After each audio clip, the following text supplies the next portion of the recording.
জীবনে চলার পথে অনেক বন্ধু আসবে আর যাবে, তবে এখানে একটা বিষয় হচ্ছে যে অনেক বন্ধুর কিছু কার্যকলাপ আমাদেরকে সারা জীবন মনে রাখবে।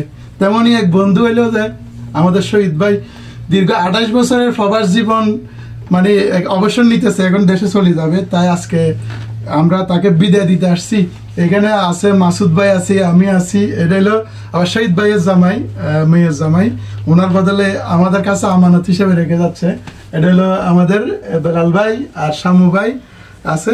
তো শহীদ ভাই, আপনি এই বিদেশ সম্পর্কে 28 বছরের অভিজ্ঞতা, আপনার বিদেশ সম্পর্কে কিছু বলেন সবার উদ্দেশ্যে। বিদেশ সম্পর্কে, বিদেশ হলো একটা কঠিন জেলখানার জীবন, তারপরেও সাংসারিক তাগিদে মানুষের জীবন চলে খাতি হয়, কষ্ট হোক দুঃখ হোক ধৈর্য সহ্য করে তাই টাকা পয়সা ইনকাম করে দেশের বাড়ি দিয়ে সন্তান আদি মানুষ করতে হয়।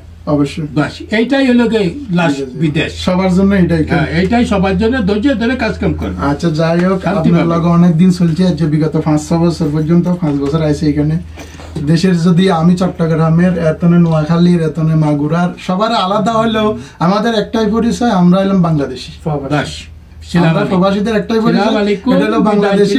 তো শহীদ ভাই, আপনারা অনেক কথা কইছি, অনেক কিছু করছি, আমাদের সবাইরে কিন্তু মাফ করে দিবেন।